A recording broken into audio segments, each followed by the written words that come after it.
So welcome, Darrell. I'm very happy to have you here in this co-creating the Third Attractor podcast. Well, I'm very honored that you would ask me to be a guest. So my pleasure, Daniela. I'm looking forward to the flow. Yes, that's great. So, and as you do or do not know, I only start with one prepared question, and that is, do you know the term of the Third Attractor? And if yes, could you put it in your own words, what you understand, what we mean here with the Third Attractor? And then we take it from there. Well, just a cursory review. I didn't delve into it. I listened partly to a couple of your shows, and I picked up, in just making sure I got what the context would be. I got that there is an attractor of control, and potential attractor of chaos, I think it was, or collapse, perhaps. Yep.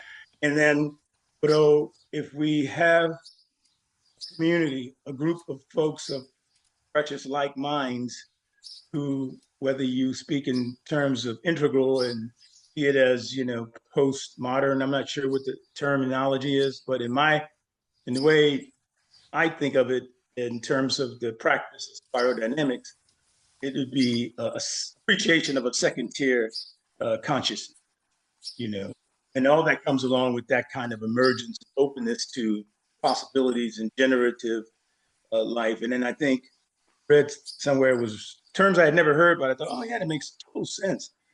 I think it was something like world culture. I can't remember the exact term, but it rang true to me. Yep. More or less a global culture as opposed to. Exactly. So I know that you are very, very trained in spiral dynamics, and I'm curious. I am too, but only a little. And I always kind of wonder, because in spiral dynamics, it's a little different than in integral. Don Beck was very clear that it's the life conditions that define the emergence of the next level. Yeah. Yes. And so I'm curious about your interpretation of today's situation. Where are we going? Are the life conditions so that actually, in spiral dynamic terms, the second tier consciousness can emerge? Has it emerged already? Is it here? And what is our role in helping this second tier consciousness to spread? Well, so I'll give you, Daniela, my perspective on it. Yep. And I enjoyed the Icon conference because what struck me was the spiritual basis of a lot of what the lecturers, what the presenters, yourself, others, they came from a very spiritual place, if you will, a metaphysical, philosophical point of view type of thing. Now, and I say that because I would contrast that thought with some of the early data that came in from Clare W. Graves' research that began the whole thing, biopsychosocial, oscillating way of looking at how adult matures along the existential stairway, so to speak. He had the statistics and numbers and the analysis he did over 15 years with the students he had worked with and whatnot. So he laid that foundation. And when Don Beck and Chris Cohen reimagined his basic work, I would contend the results were a good way of you either using it as a diagnosis or a way of interpreting things, much like you interpret things through the four quadrants and integral. And so my hit is that in terms of life conditions based on the planet today, with what do we got, 8 billion, something like that, you have various shades, let's say, of what would be called the orange beam or the orange beaming value mimetics. And that, of course, is the fundamental basis of a capitalistic, aggressive, individually sort of focused culture. You contrast that with the social capitalism, or whatever you want to call it, that they're doing in social market socialism that they do in China, which basically the way we would describe it. Don Beck would often say, well, the communists in China swallowed the orange pill. And now you have Hmm. Hmm. very enterprising, but it's a blend, isn't it? It's a blend of things. So say you have strong, success-oriented values out the modern world. And in many cases, when you look at politically, you could say to yourself, well, the fundamentals of the purpose, the defined reason for a society being established and building norms and all of those things, which is the blue value system, which brings in structure, authority, legitimacy, and all the things that go along with. I accept these processes to keep society organized, and so that foundation gave rise to Healthy Orange. But over the years, one fashion or the other, whether you look at Russian oligarchies or you look at the tech bros in the United States or whatever the cadre of big companies are in China, you have this orange value system now transcending in many ways. And it's like this: either some of them are becoming closed in our parlance, and that means Hmm. to say it's closed in on itself, and it's me, my four, and no more. Uh, Closed, or it's arrested. You could look across uh, society, and if you put on the political lenses, power dynamics, we have what's called the stratified democracies, right? So you have brands of democracy. Some of them have dictators. Some of them have very egalitarian, like the Scandinavian. Your part of the world is much more balanced in as a culture. And this is just what you know uh, I have come to believe, what I've read and people in the circles I move. Now you say, well, show me the statistics. I think you could probably find data on happy societies. They even have they even call it the nanny state, like the state's taking care of all these people, which they try to flip it as a bad thing, as opposed to the society is actually taking care of the human Yeah. beings that Yeah. reside. That's really what's going on. Is the society has acknowledged that systematically we're going to take care of the human beings in our country. And wouldn't it be nice if everybody could think like that? But they're getting there. But so you have the very healthy, I would contend, green value system that is most developed in the Scandinavian countries. There may be some pockets in other parts of the world, but there's a heavy concentration there in my way of thinking. Um, Maybe Japanese, I'm not sure. But the pockets throughout the world have different shades of healthy value systems. Yeah. Yeah, and you look at the work that Dr. Rika does in South Africa. She works a lot with the mining company, and the people working in those companies tend to be purple, red, maybe some blue, some Christian thing going on and all that. But they're not necessarily where the owners of the company and the corporations are. They're very Yeah. orange, if you will. And so green has a need to emerge more healthy, I think, in power dynamics terms. I see a lot of good development in South America. We had a movement we called the Center for Human Emergence. We had Yeah. a Center for Human Emergence that Saeed and Elza, his past wife, uh, established and worked a lot with Don.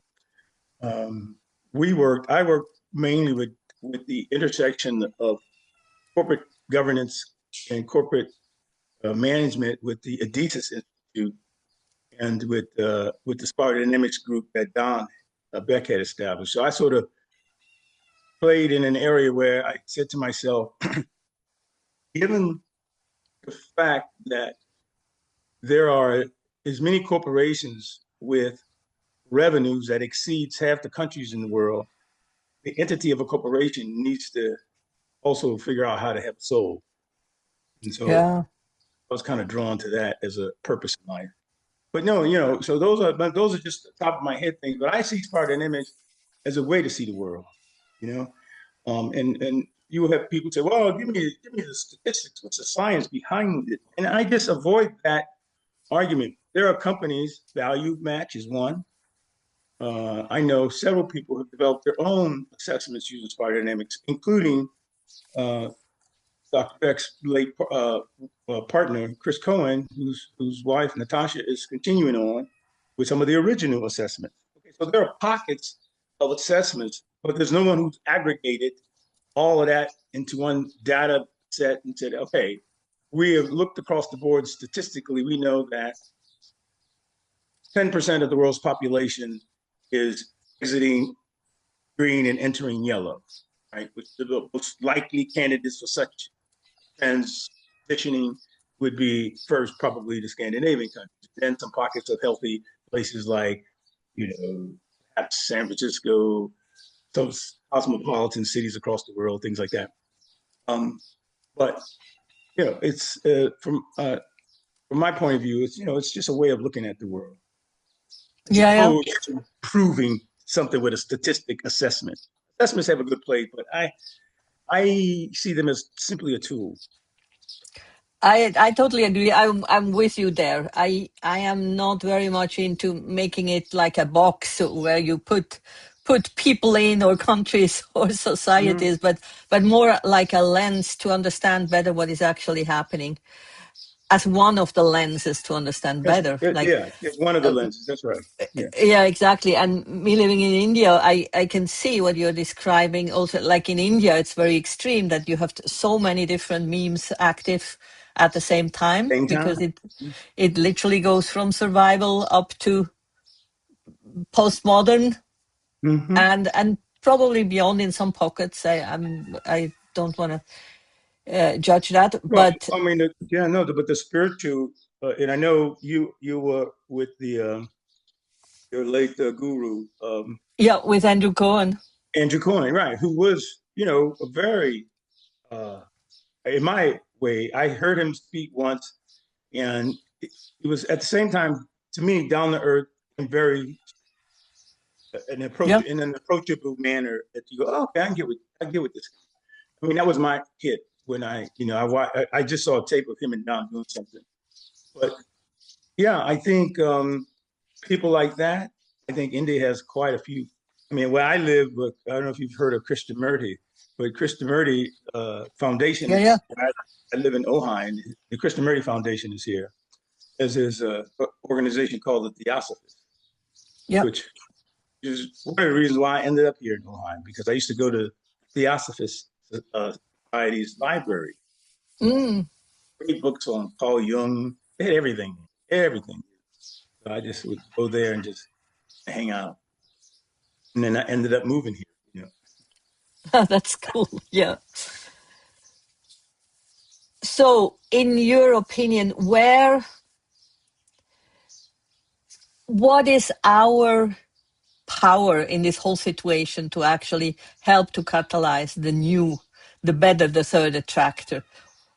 Or is it just a process that has to unfold and we have to kind of hang in? So I'm very curious in my investigations here, where do we think we can actively help the new to be born? Okay, Where so and how? Where and how? That's probably the thing. yeah. Okay, so let me. I'll just have to just philosophize a little bit Sure. to think out loud. In other words, let me think out loud. Okay? So I a little bit about me. You know, since I was like 9 or 8 years old, I was always fascinated organizing things. Getting things organized. Now that's ironic because my partner would tell you I'm probably one of the most disorganized people you could meet. Nonetheless, I'm fascinated by the goodness, let's say, of putting order to chaos. Let's just say it like that, right? And that is sort of been the way I thought. Like a little, from the time we had a little tree house in the day, I would try to tell folks, okay, this is your job, and then this is your job, and then I'm going to do this, and we're going to operate like that. So those have been things, which is probably why it landed, you know, with the Adidas Institute and the value systems. But my hit is that I have co-founded with Don Beck the Center for Human Emergence, and did a number of things in the state of California. At the time, Don was not open to saying, "Well, I don't think we need one in the U.S. We just should do regions or something like that." I said, "Well, I'll do a Center for Human Emergence, California." We had Center for Human Emergence, England, the Netherlands, the Middle East. I helped launch the one in Brazil, and so several of those. There was a concept, and we would call it a constellation. Call it a constellation. Yeah. Now, each constellation had a different purpose. I go to Washington D.C., and that was all about how do you handle government, and you inject uh, insights and tools and methods and techniques you can from the spiral dynamics approach and like that. So each Center for Human Emergence had a reason for being, and they had a very loose confederate, let's just say. We knew about each other. We're still friends, and we come together every now and then. And a few years ago, I was approached by a group called Living Cities Earth, and Marilyn Hamilton, the work of Marilyn Hamilton, Integral City, which I'm a big fan of, and believe strongly that cities are a key component to getting to where collectively we need to be. Yeah. The third attractor and have it become robust. And so, all that said, my point is then I heard at the ICON conference, right, a lot of different organizations. Some of them were communes of a kind in various sectors, but seems to me all very healthy in their own right. And so it is a gathering, a gathering, and the way we would say it in spiral dynamics parlance, that a gathering that emerges naturally. And as we gather, we bump into each other. I bump into you at this conference. I bump into you at this place. I went to Brazil, and the meditation discipline I practice called heartfulness. I sort of not meditated in months. And I said, I was on vacation in Brazil, and I looked into it. I said, I'm going to give me a setting. And then lo and behold, there was having a big thing on the outskirts of the forest. It wasn't all the way into the rainforest, but it was very close. Anyway, it was great, and I started a 6-week vacation revisiting heartfulness.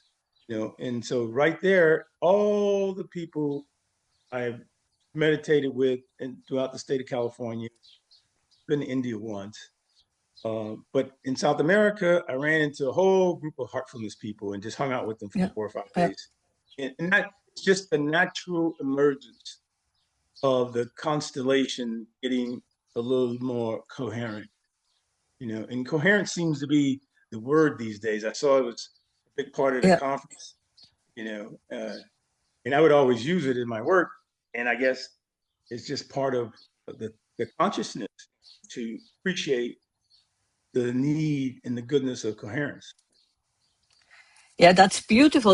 I understand you are saying we want to be open to these connections when we meet people. We want to see where we cohere, where there is similarity, and that then creates a gathering, a coherence among people. First, probably loosely, and later, probably less loose or not. But it's about like finding kind of the same wavelengths to be able to move forward. And then how does, okay, to what end when the third attractor becomes, let's just say, as robust as the potentiality for collapse? Because, Said's most recent book, Delaware, his most recent book called The Second Sapiens. Have you read, Yeah. are you aware of it? Yeah, I've read it. I teased him. I said, basically, you are suggesting statistically that all the big indicators of global health is predicting collapse. Yeah. I mean, one can draw that conclusion from Said's book. Yeah, Unless that's what something, it says. isn't that right? Yeah, Darrell, I told Said, when people start to watch my series here about the Third Attractor, I always tell them start with Said because he puts the fear into you, so that That's true. you are That's a good, yeah. so that you are motivated to listen to more and see if there is a way out. Yeah, he does put it in stark terms, and you're absolutely right. I said, Yeah, that's the conclusion you easily come to. And he has a yeah, small, but if like the third attractor could pick up some robustness, perhaps maybe enough energy could be coalesced yeah, and influenced, uh, a number of key decision makers, just enough to give you a tipping point at some life condition demanding something like that emerge. Because in spark dynamics, not to worry, it's always worse for the dawn. It's going to get bad before it gets better.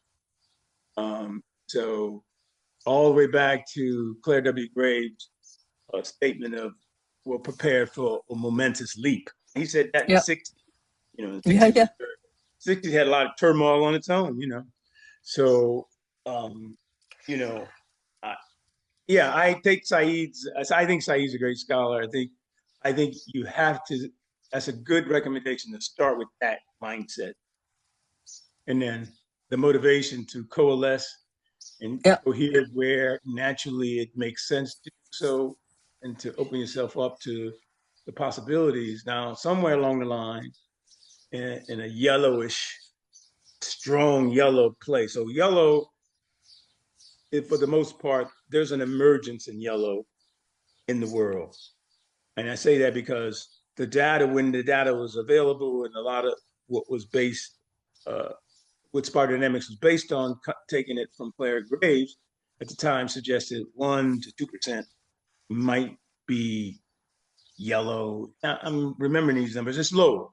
Point is, Yeah, it's yeah, very yeah, very low. right. And so, okay, so 50 years later, it probably is a little higher.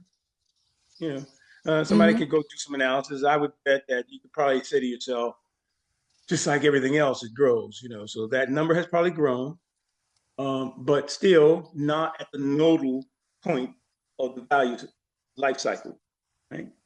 So, and green perhaps is maybe only right now in parts of the world hitting a nodal expression in a healthy way. Some of it might get arrested before it hit the node at the top of that curve and get arrested and stuck, or fall back or something like that.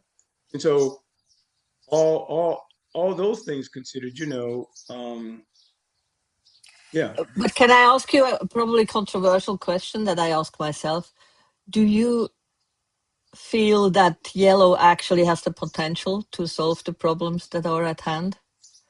And That's a good. I'm giving you the context why I'm asking that, because for myself, I feel like yellow as an individualistic stage is still individualistic and quite self-oriented. Mm-hmm. So for me, kind of the saving grace is in turquoise, where when the whole can be embraced again, and not the part, not when it becomes communal again, and Mm-hmm. people hopefully could become less selfish and less self-focused. Well, right. So, right. So theoretically, you know, you're right. Yellow is a express self Yeah. values, and the theory, the underlying theory, you could take any of these value systems. You could take to the extreme, and it becomes arrested. So it's a given whether it's yellow, blue, orange, uh, green. Any of them could become arrested. Ken Wilber, yeah, he wrote. I read his book, The Mean Green Meme, or something like that, where he really is expressing the point of view that green has become a toxic thing. Yeah. So any of the value systems can take that turn, and yellow as well. However, green gets stuck as it approaches the nodal point at the top of that life cycle. The tendency is to become cloistered, just E my four and no more. It's almost in the effort to appreciate the egalitarian values, I guess it's hard to put into words, but I've heard a lot of people talk about the mean green mean, which I think is not a good characterization of green going wrong. I think that's more appropriate for a blue collective value system. But the reason yellow has to be given a chance is because this tendency of even the healthy green becoming so cloistered that it's not it no longer remain open to what's next for it in a theoretical way. And so when green is fully nodal and healthy and open still, then it will recognize for the goodness of the entire collective, we need some kind of direction. Yeah. And we need in order to have flow properly aligned, the competency comes to the forefront. So you had an experience with competency and the material value of express self with orange, sure. But it ran into a need to be more egalitarian and appreciative of humans. Yeah. Yeah. So what's interesting is some people, I would tell you in my life, I tend to hang out with the warm colors, but always go back to the cool colors, because it's necessity. Yeah. Yeah. Yeah, that makes sense. And some people do it the other way. Some people hang out a whole lot with the cool colors, just barely go Yeah. touch the warm colors. Yeah. Yeah. Yeah.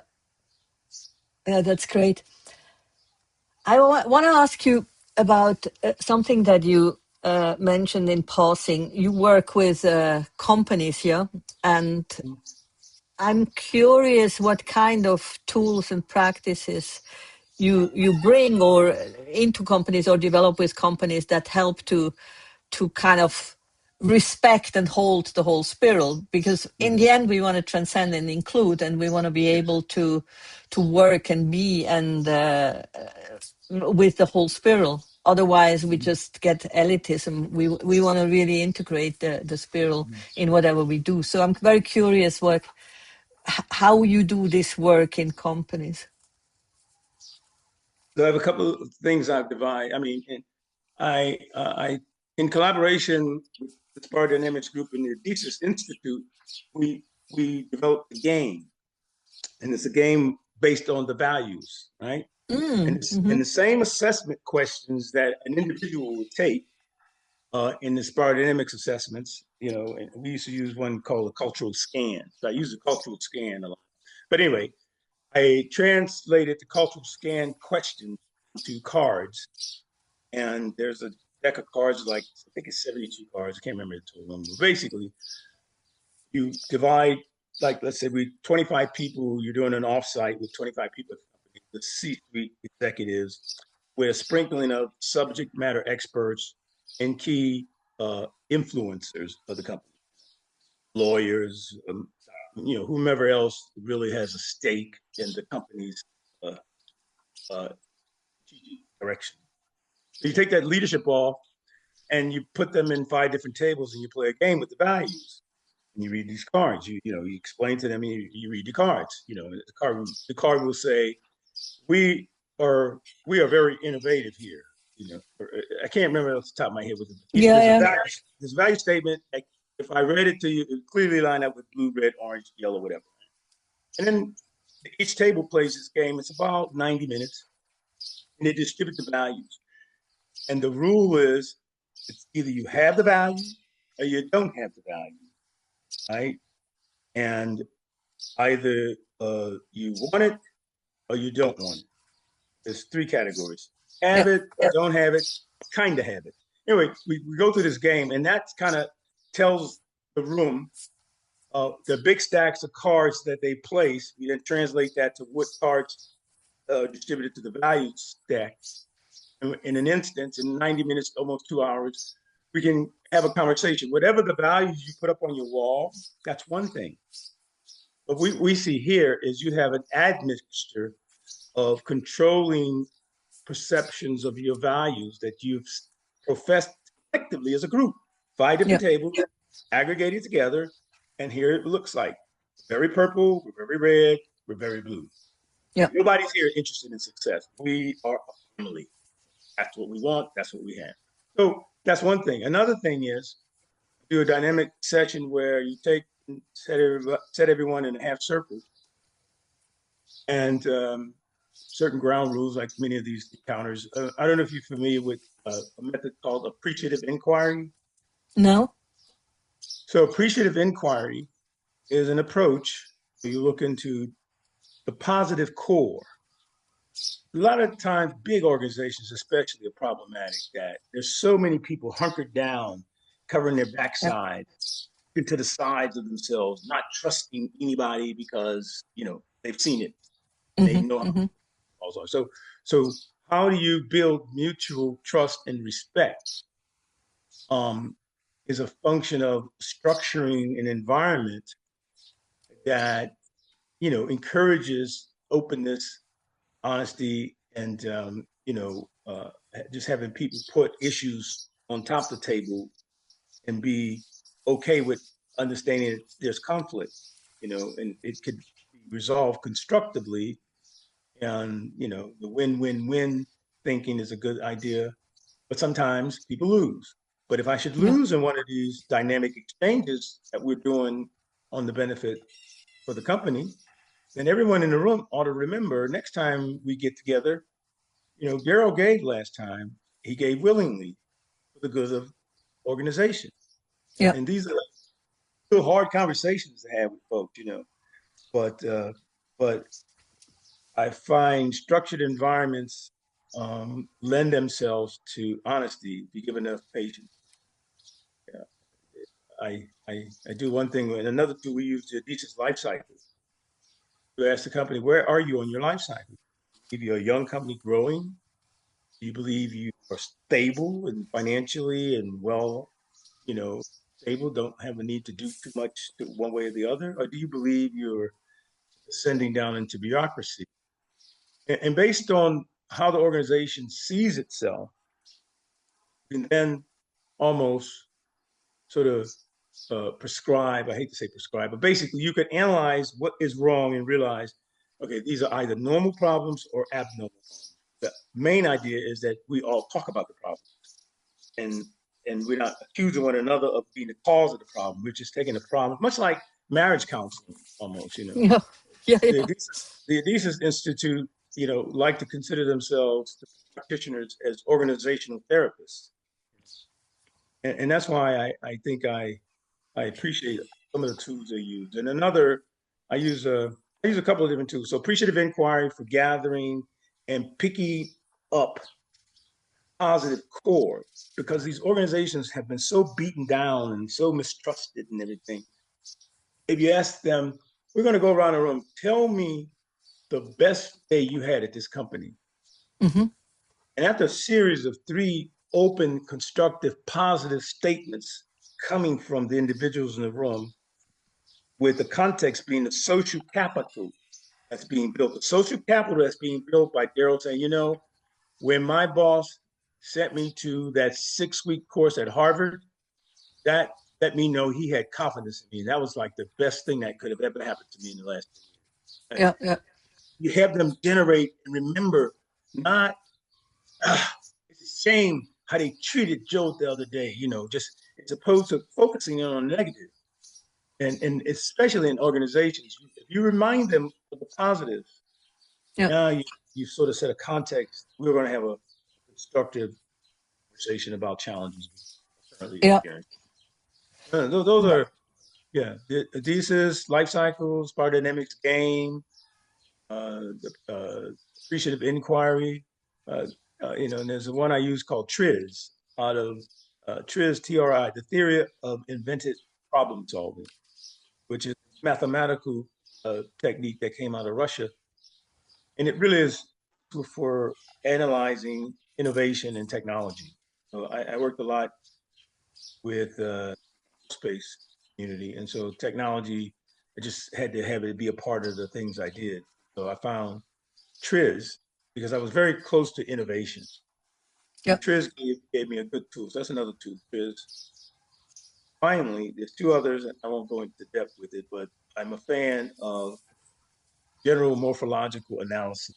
What this is, you'll appreciate this because GMA, general morphological analysis, was based on the physicist who discovered pulsars. He had a Yeah. theory that certain light, certain things, waves, something was happening. Anyway, he had a theory, and the way he got to prove his theory was with morphological analysis. A social scientist in Sweden, uh, and I think his name is. I just wrote him. In fact, he just got back to me. You know, I've been knowing about this for 10 years. General morphological analysis is a way of looking at complex problems and allowing them just to be before prematurely trying to collapse it. You know, Oh, yeah, yeah. everybody wants to get right. Okay, here's the problem. Let's get right to it. Well, it is a method, and even if you, in this age of artificial intelligence could help it construct and the algorithm and the tool that he's developed over time is a very powerful tool for looking at what I call wicked problems and social messes the Yeah. world's dealing with. Those are those are some of the things I do. And then finally, another theoretician with value, Robert Hart, who was once nominated for a Nobel Prize in the 60s, I think it was. And his claim to fame, and the reason I came across him was in my research for value system. Figure Spartanimus can't be the only value system out there. It must be something else. Lo and behold, axiology, the it's called axiology, and he developed a mathematics around value. The bottom line, you see how closely it lines up with integral because he came up with intrinsic valuing, extrinsic valuing, and systemic valuing. Yeah. Right? And totally different perspective. And his motivation came from his experience in Germany when he marveled as a young man how well organized evil had become, and Mm. speculated couldn't couldn't goodness, well-being become as organized, Mm-hmm. so we need a Hartman type yellow person to Yeah. emerge to assist the good green to tighten up the ship. Don't be so cloistered, and be open that that turquoise could be birthed sooner than later. Yeah, yeah, yeah. That kind of thing. Yeah, that's great. And as we are talking about companies, my sense is always that what has to change too is the way companies are valued, the way success is measured in companies. So, do Absolutely. you see any new developments there that companies would start to not value their own value by financial gains, but by different Well, goals? yeah. Well, and I want to. There's a French economist, Piketty. I can't remember his name, but he's a very. He wrote a book and, on on this topic. But maybe I'll look it up before we finish. And then, Darrell, you uh, are disappearing oh, again a little sorry. bit in. Oh, sorry. I go into thinking. All right, Yeah, right. Sorry. So sorry about that, Daniela. So, no problem. um, I don't know if you've heard of B corporations. Are you aware of B corporations? No? So there's a company in the United States called Patagonia, Yeah. and they. I don't know if you have you ever heard of Patagonia. Yes. Yeah, yeah, yeah. They make apparel. Okay, Yeah. Patagonia is one of the very first B corporations, and B corporation in the United States has a different structure. It's by definition designed and built. You can't become a certified B corporation, and B is for benefits, benefit corporation, and Mm, it is to equally benefits. benefit corporation to equally benefit their employees, their society and community, their stockholders, and other stakeholders, partners, or whatever else. But basically, it's not about profits for B corporation. And the Oh, I score, didn't know that this exists as a term and as a thing. So yes, that's Benefits cool. Corporation. Yeah, And Patagonia is the largest benefits yeah, corporation. Now, it's a brand new movement. I would contend it's a very green, healthy green solution that has will be the first instance of yellow. Now, there's a guy, Lalou wrote the book, and he yeah, claims in his yeah. book there's a lot of he used the term amber, and I take it amber is like yellow. I'm not as familiar with the No, terminology. no, teal is yellow, Daryl. Uh, Amber okay, is blue. amber is blue, and I think so. Yeah. no, no. So No, no, he's saying teal is yellow. That there, I'm sure. okay, Yep. teal is yellow. So he's saying there. He's saying when he says amber, then is turquoise, maybe I think, right? I can't remember No, now. turquoise is turquoise. He's not. He's not. He doesn't believe they're turquoise. What do you recall of his book? I remember the book was hit with a big impact, and a lot of people were appreciative of it. And I remember the argument being he felt most of the companies he had talked about were second tier. That's what I remember about it. Yeah, That I your don't recollection? remember that, but that's a big that. Yeah, yeah. Yeah. So, um, anyway, I So, lost my but the train. B back to the B corporations. I'm very Oh, right. curious. Okay, right. How are they? How Okay, are they? How is the B measured in the okay. different Right. I looked dimensions? Yeah, into it. I had a LLC, so I had a small company. And I thought, ooh, I should get a B corporation, but I really don't have a big enough operation for such a thing. So I am not absolutely certain, and you could certain Google it or ask your AI assistant to tell you more about it. But I know there's a certain criteria in how you manage the money, distribute salaries to make sure that there's benefits and reasonable wages based on standards of the market, so on and so forth. In my efforts at a university here, I had the opportunity to talk to several CEOs of tech companies in the area. And what I was most impressed about, these were small companies, 75, 150 people. And I remember distinctly two, three guys. They just happened to be, Indian, living here in the United States most of their lives. But it was interesting because they're both from India. So I was like, is it a cultural thing? But they paid their people so well. They never, two different instances, two different companies, and I would interview them, bring them to like we'd have month to month entrepreneurs. And we had speakers who would talk to these young entrepreneurs. Two of the companies I distinctly remember were these guys, high tech companies, more or less said they make sure they paid their people so well that there was no problem with motivation. Because the science they were working on was so cutting edge, they had everything. They had the reward, the challenge, and the flow that they needed to have in life and experience. They had it there. And I remember thinking, what a healthy environment. So, a B corporation, that now I don't know if those guys were B corporations, but the way in interviewing some of their associates who I met at the company, and then when they came to speak at my group, I was very impressed with how healthy that was. So B corporation metrics, uh, you first have to qualify, like it's a stamp of approval, and apparently it costs money to have the assessment done. You have to bring in these outside assessors. I used to be a quality assessor for processes. It was Malcolm Baldrige Award in the United States, and it was about quality management. And you would bring a group of outsiders into your company to look at your processes in finance, look at your processes in engineering, and assess your company's quality of management. Well, the B Corporation certification will have as evaluators come out to your company and do the same thing. Interview people, look at your processes, and determine that you have a balance of serving your community, not polluting. I mean, the standards of pollution, yeah, yeah, sustainability, all that's in the B Corporation. You can't manufacture something and just dump all your crap into the river. You yeah. couldn't be a good B. You wouldn't get a good score.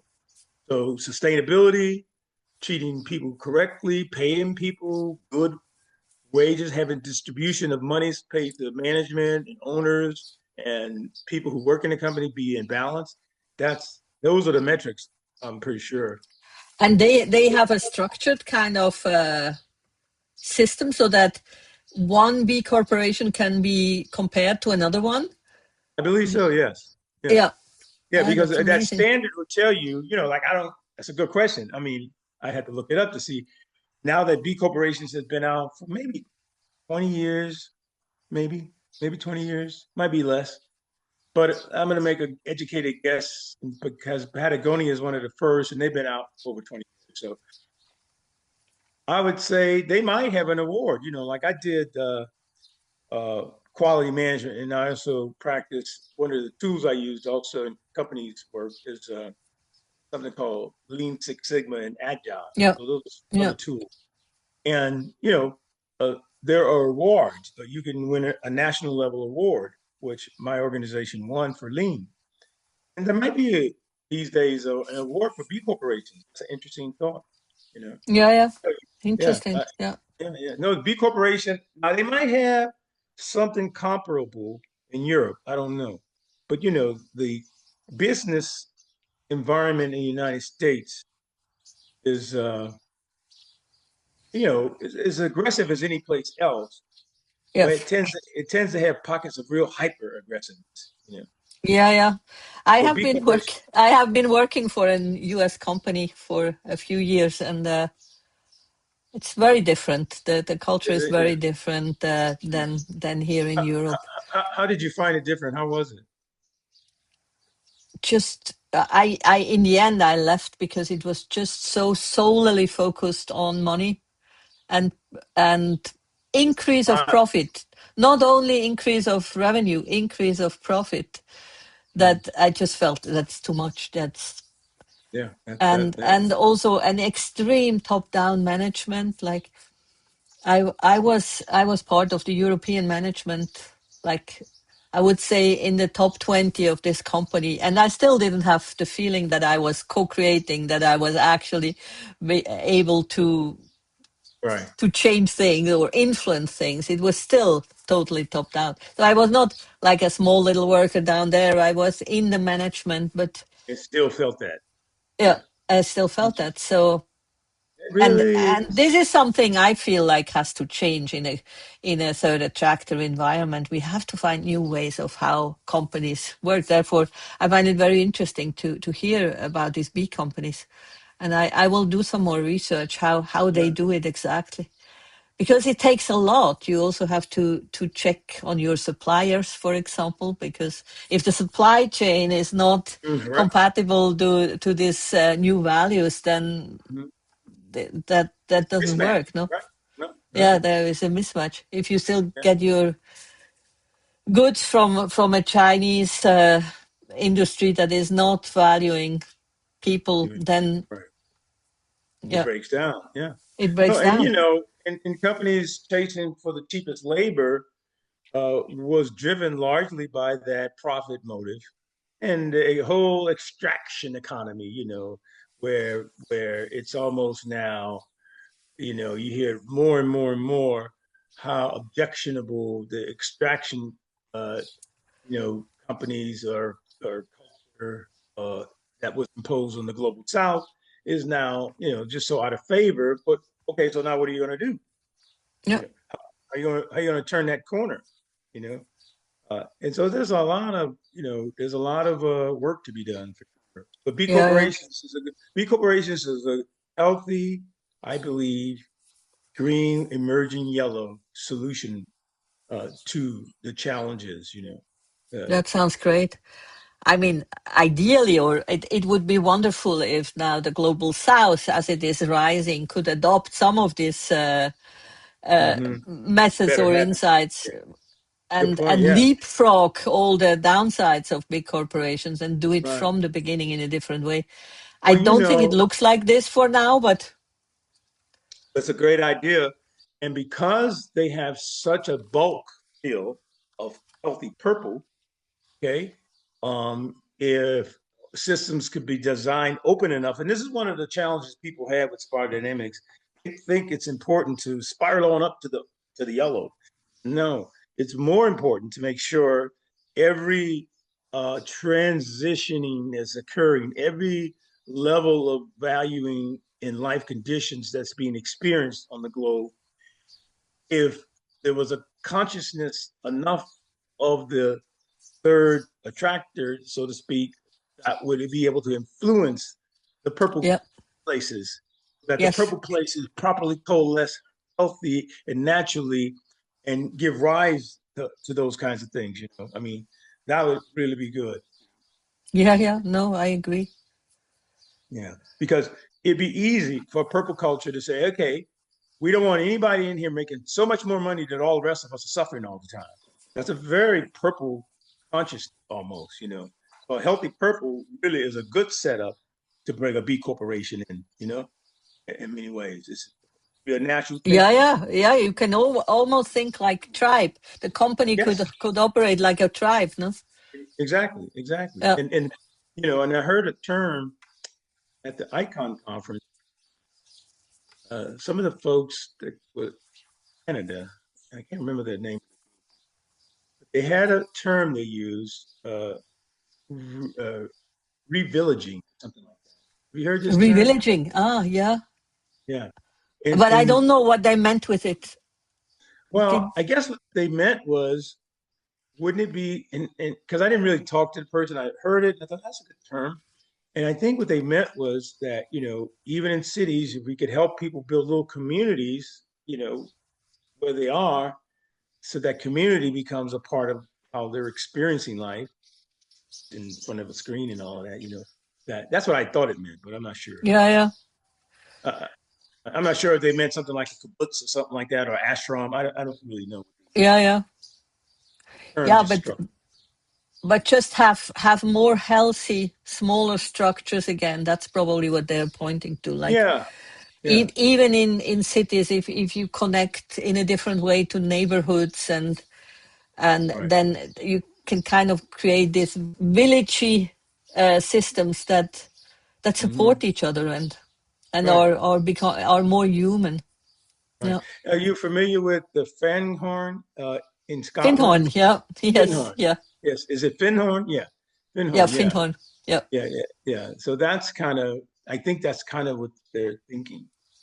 It's a village of Yeah, a kind. Findhorn is one of the first examples of such a community that like this is a very green, healthy green Hmm. kind of community.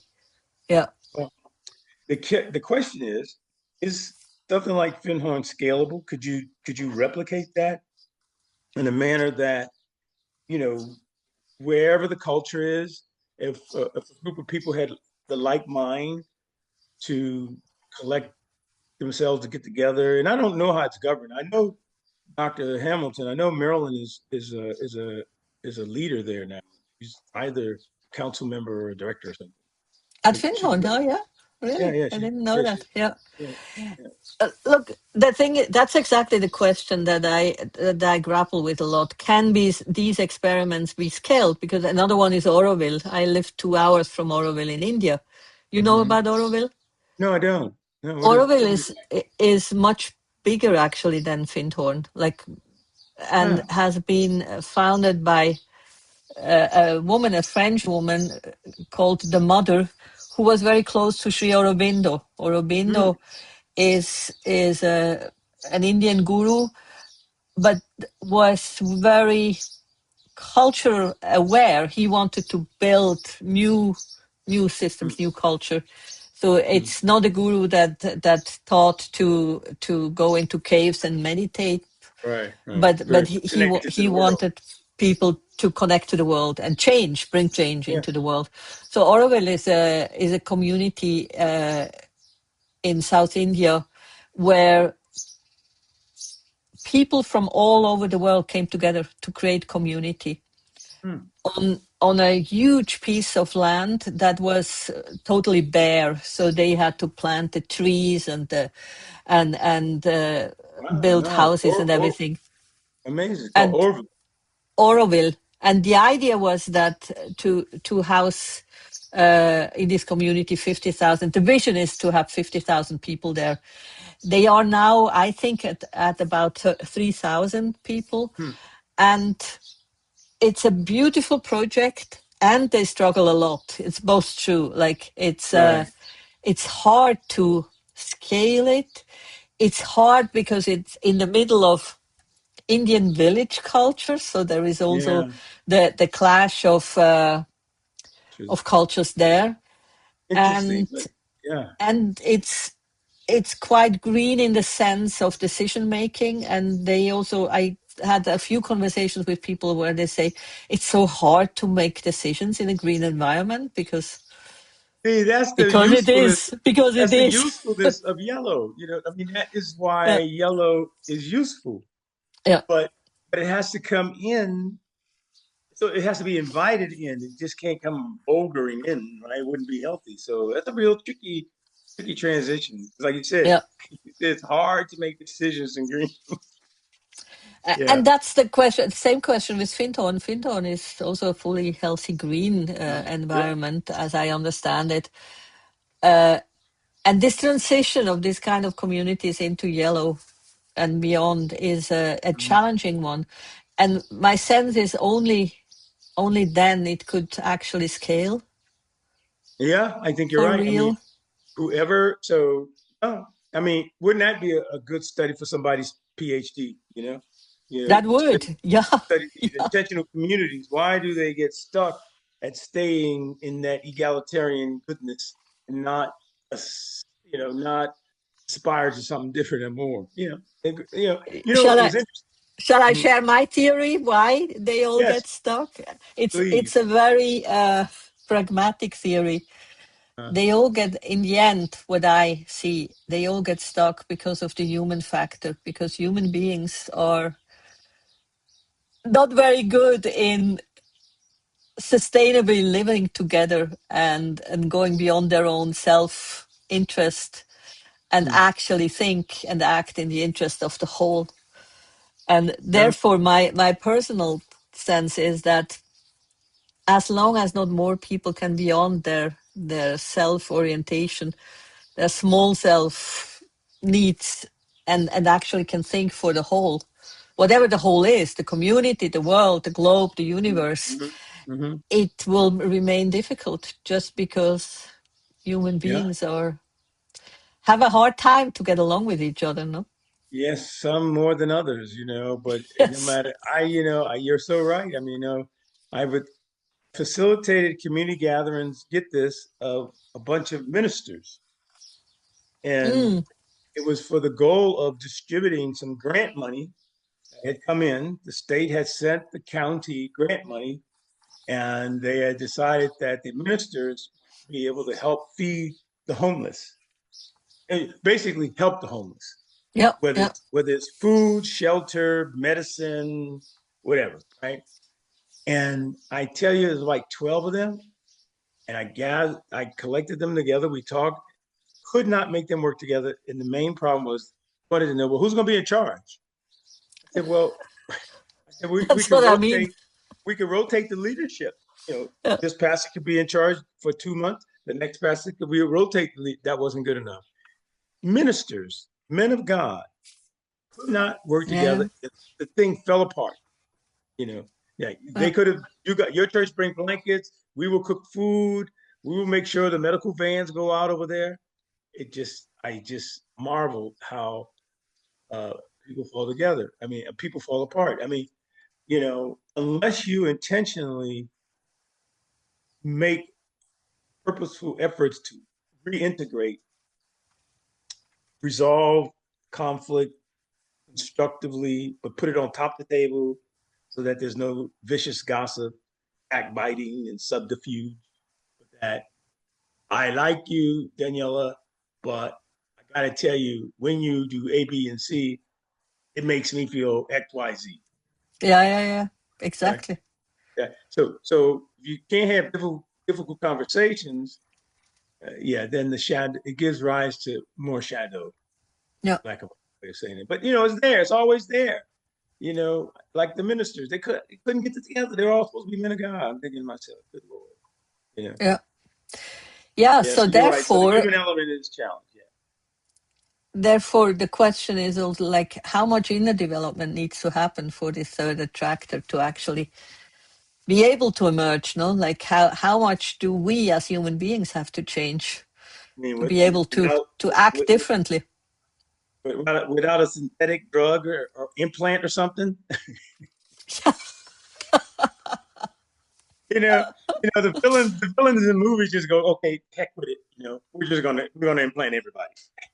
You know, Yeah, speaking of which, that brings us probably to the to our last topic that I want to cover with you. What mhm. about AI in this whole emergence of uh, yellow and the third attractor and you know, second tier? yeah, you know. What's your take on AI? Well, I did a presentation on the fiasco that went on between the Pentagon and Anthropic? Anthropic. Yeah. Yeah, So I mean, I had programmed and designed my first AI system way back in 2001, 1999, somewhere in there. And so I implemented it. And so I'm a big proponent of AI, I would tell you. Now, the best, it's like money. People will often say, money is the root of all evil. But that's really a misquote. The Bible yeah, doesn't yeah. actually say that. It actually says it is the love of money is the root of all evil. But money is not the root Ah, of all evil, right? oh, interesting. Yeah, Right? Yeah, but people will say that money is the root of all evil, but the actual quote is the love. So so I make that point that AI, from my point of view, is a tool at this point. yeah. And Me too. all right, we'll just put to the side the potential for the singularity and for artificial general intelligence to emerge. And I think eventually it will. Would that be conscious? I don't know. But what I do know is you need to get real busy of designing as good a ethical manner uh, of what we are going to do with these tools, and have something like the Geneva Convention, when they decided after World War One, they realized, good Lord, we cannot allow people to use biological warfare. The Hmm. planet may end up everybody dying. So when you're talking about catastrophes on that scale, then conventions got together. You know, whether people adhere to the Geneva Convention, they had enough of countries to sign on that made a difference to make it stick. We have nothing Yeah, like that. We have something like that for nuclear. We have something like that for chemical and biological warfare. And with the emergence of autonomous killer drones, we have yeah, yeah, we have entered the Terminator world. We are here. Terminator's here, right? And so we need a treaty now, a worldwide agreement along the lines of the Geneva Convention on the rules of engagement with the lethality involving autonomous weapons. There's one thing. I'm sitting in Iowa using my joystick like I did when I was 12 years old to send a drone into another country and bomb 20 people. I mean, I'm just playing my video game like I did 10 years ago. That's one thing. But that person is still interacting with it. It's a whole nother game having uh, autonomous agent make decisions as to what 20 people to kill. Uh, and so some people, Entropic felt it was a red line that, yeah, yeah. we don't want you using our technology to kill people, and we don't want you using our technology in autonomous. And the federal government did both with their stuff. So at the end of the Yeah. day, Entropic was rewarded taking somewhat of a stance, even though they collapsed, and then the very day that they took their stance and kind of halfway collapsed, OpenAI took the $200 million contract that very same day. So capitalism unabashedly going for all the profits, even though many of those AI laboratories professed a covenant that they would not Yeah, yeah, yeah. reduce. But the minute money showed up, and so what we have, they had promised to self-regulate if left alone. But until the money got really big, they were all right. I mean, the whole reason Anthropic exists was, I don't know if you know the background, but they left OpenAI because Yeah, they yeah, were, yeah, yeah. No, I'm aware of that. yeah. So they're, the good thing about that is it's in their DNA to have Yeah, some degree of ethics. But I yeah, believe, yeah, I believe it's a good thing for the most part, but we have a lot of risk. Like the first facial yeah, recognition that police companies were using, anybody black was automatically a criminal. Things like this, these biases are devastating. So yeah, yeah, yeah, so everybody needs to get busy for lots of different reasons. But there's a book by Tegmark, I think his name, and his book is called Life 3.0. I don't know if you're familiar yeah. with it. Yes. Great book, right? Yeah, And it gives a good scenario of potential. He paint in an imagined scenario with the Promethean system. He gives a good scenario of how AI can actually come in and help society. Now, how you design it so that the rewards are better stratified in the terms of you're not just concentrating all the wealth and rewards to the few who own assets, as opposed to the many who could benefit from the goodness that the system like AI can bring. It could go quicker, faster, better to bring drugs to market, all that good stuff, right? All right, so they want to yeah, yeah, monetize. yeah, If they yeah, want to monetize it, just monetize it in the manner of a benefits corporation. Let everybody benefit, you know, yeah, not just a handful of oligarchs. But I'm in the camp that there's more goodness to come out of it than not. It'll be disruptive to a degree, um, and may precipitate or bring on faster a standard for standard livable wages along the lines of the French uh, economist. His name is Piketty, but he basically put out a proposed approach that here's what you would want to do when a person hit. You guys may have something like this already in Switzerland. You know, when you hit the age of 25, okay, you are somewhat endowed. You automatically start getting paid your standard living wage, and school, medicine, all these things are taken care of. You live your life. There's nothing you leave for your children's children. There's no inheritance in this equation. You are being given a life. You've been given resources to live that life. Go create, do whatever you want to do. You want to make a lot of money, you do whatever you want to do. But you will have yeah, this yeah, base. And I just thought, yeah, well, if you can get everybody bought into that, you might find a whole nother way of distributing wealth and yeah, wellness and yeah. everything. And you're 25, you live to ripe old age of 90, you die, that's it. You're Yeah. gone. And You're but the talking but the about whole, universal basic income, yeah? yeah, universal basic income. Yeah, Yeah. that Hmm. yeah. And his approach really made he thought it really thought it out. And I'll send you the name of the book later, but something capitalism. Anyway, I thought he had a really universal. What is it called? Universal basic income. Basic Yeah, income, yeah. We don't have it here. I think nobody has it. There are little pilot projects going on at different places, but Switzerland did have a vote about universal basic income really. 10 years ago, And what did the and vote? What was the result of the vote? it was negative. It was not accepted, but it got about, like, I don't remember, Interesting. 20%, 15, 20% of yeses. So it was a very thought through initiative, and Interesting. the guys who launched it did all the calculations where the money could come from and how the money can be redistributed. It was very interesting, but Interesting. I didn't know that. Switzerland Yeah. wasn't ready. Yeah, If yeah, Switzerland was ready, not too many other places would be. yeah, Well, that's interesting. Yeah, well, there you go, that guy. I was trying to look for the note. His book is called Capital and Ideology. yeah. Thomas Interesting. Piketty. Yeah, yeah. Thomas Thomas Piketty. Piketty. Yeah, yeah.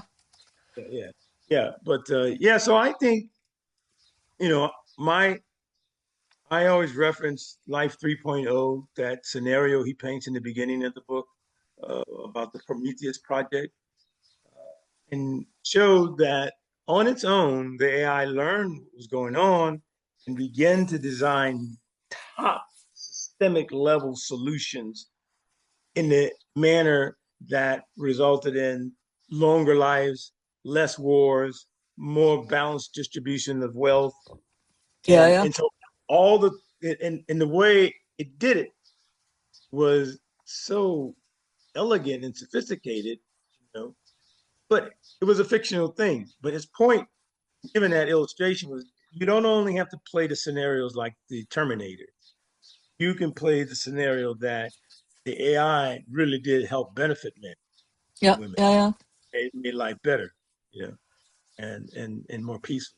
I thought, that's good. It fits with my way. If people are ready for that, no, like I sometimes think, yeah, that's true. I think AI could come up with very good solutions, but we could too. Theoretically, you and I together Of could course, come up with very good solutions of right. redistributing Absolutely. wealth. And AI is just a tool to help us, tighten that up a little bit. I mean, it's a, Exactly. you and I and a tool or two could make that better. Just whether it's general morphological analysis, TRIZ analysis, biodynamics analysis, integral.